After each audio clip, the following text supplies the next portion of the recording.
Mean राशि के जातकों के लिए ये वीडियो बहुत ही लाभकारी होने वाली है। तो फरवरी 2026 को हल्के में मत लीजिए। ये कोई ऐसा महीना नहीं जिसमें अचानक लॉटरी लगे या अचानक सब खराब हो जाए। ये महीना है आपकी सोच, आपके फैसले और आपके डायरेक्शन को धीरे धीरे बदलने वाली।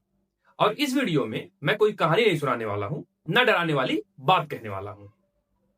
बस सीधी बात, फरवरी 2026 में कौन सा ग्रह कहां बैठा है और उसका असर जिंदगी पर कैसे पड़ेगा, यही बताने वाला हूं। तो अगर आप पैसा, नौकरी, बिजनेस, रिश्ता इन सब को लेकर कंफ्यूज चल रहे हैं तो ये वीडियो आपके लिए है। अब पहले साफ समझ लेते हैं फरवरी 2026 में ग्रह क्या बैठे हैं। सबसे पहले गुरु आपकी ही राशि में बैठे हैं, यानी कि मीन में बैठे हैं। ये बहुत बड़ा फैक्टर है। जब किसी राशि में उसका स्वामी ग्रह खुद बैठा होता है तो उस व्यक्ति की सोच ज्यादा मैच्योर हो जाती है। अब दूसरी तरफ देखें तो शनि 12वें भाव में है और 12वां भाव खर्च, नींद, अकेलापन, विदेश और दिमागी थकावट देता है। यानी ऊपर से सब नॉर्मल, लेकिन अंदर ही अंदर दिमाग बहुत ज्यादा चल रहा है। राहु केतु पैसे और काम की लाइन पर है, इसलिए फरवरी 2026 सीधा सीधा फाइनेंशियल डिसीजन डायरेक्शन से जुड़ा होता है। अब देखिए, इस महीने मीन राशि वालों से अक्सर मैं ये सुनूंगा, मन अजीब सा है, नींद पूरी नहीं हो रही है, हर बात को ज्यादा सोच रहा हूं। ये कोई बीमारी नहीं है, ये शनि का इफेक्ट है। इस महीने आप ज्यादा सोचेंगे, कम बोलेंगे और हर डिसीजन को 10 बार तोलेंगे। और ये बुरा नहीं है, बस इतना ध्यान रखिए कि ओवर थिंकिंग में डिसीजन लेना बंद ना कर दें। अब बात करते हैं पैसे की, क्योंकि सबसे ज्यादा सवाल यही आते हैं। फरवरी 2026 में पैसा आएगा, इसमें कोई डाउट नहीं है, लेकिन पैसा रुकेगा या नहीं, यही असली सवाल है। क्योंकि शनि खर्चे बढ़ा रहा है, राहु अचानक खर्च करवाता है, इसलिए मेडिकल खर्च, घर का खर्च, यात्रा का खर्च या पुराना उधार कुछ न कुछ निकलता रहेगा। अब मेन बात यहां पर आती है कि गलती कहां होगी। जब आप इमोशन में आकर किसी को पैसा दे देंगे या बिना सोचे इन्वेस्टमेंट कर देंगे। ये महीना कमाने से ज्यादा पैसा संभालने का है। नौकरी करने वालों के लिए फरवरी थोड़ा हैवी है, काम ज्यादा रहेगा पर तारीफ कम मिलेगी। ऐसा लगेगा कि मेहनत आप कर रहे हो और फायदा कोई ले जा रहा है। लेकिन ध्यान रखिए, ये टेम्परेरी फेज है। इस महीने जॉब चेंज मत करिए, सोचिए, एनालाइज करिए, लेकिन एक्शन बाद में लीजिए।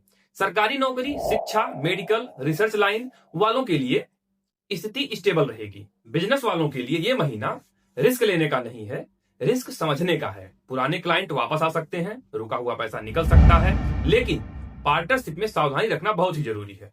कागज पर साइन सोच समझ कर करें, टैक्स और नियम इग्नोर मत करिए।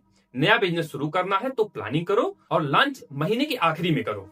अब बात करते हैं प्यार की। इस महीने गलतफहमी जल्दी पैदा होगी, क्योंकि आप बोल कम रहे हो और सामने वाला ज्यादा अज्यूम कर रहा है। अगर रिश्ता मजबूत है तो थोड़ी दूरी के बाद और गहरा होगा। अगर रिश्ता पहले से कमजोर है तो फरवरी में क्रैक्स दिख सकते हैं।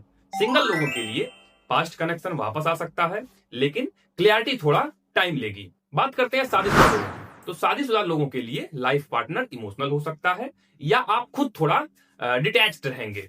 इसका मतलब रिश्ता खराब नहीं है, बस कम्युनिकेशन कम हो रहा है। शांत तरीके से बात करें, ईगो बीच में मत लाइए। शादी की बात चल रही है तो प्रपोजल आ सकते हैं, लेकिन फाइनल डिसीजन थोड़ा टालिए और सोच समझ कर लीजिए। बात करते हैं हेल्थ की।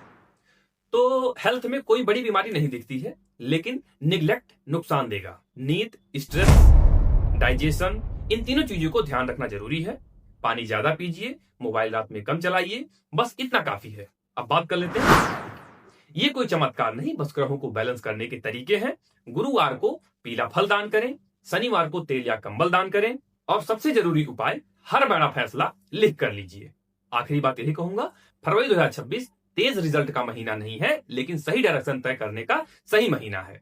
अगर आपने इस महीने खुद को संभाल लिया तो 2026 का दूसरा हिस्सा आपके लिए बहुत स्ट्रांग होगा। वीडियो पसंद आया हो तो शेयर करिए, कमेंट में ओम नमः शिवाय लिखिए, और ऐसे और वीडियो के लिए फॉलो करिए astro talk with Shyam Mishra को।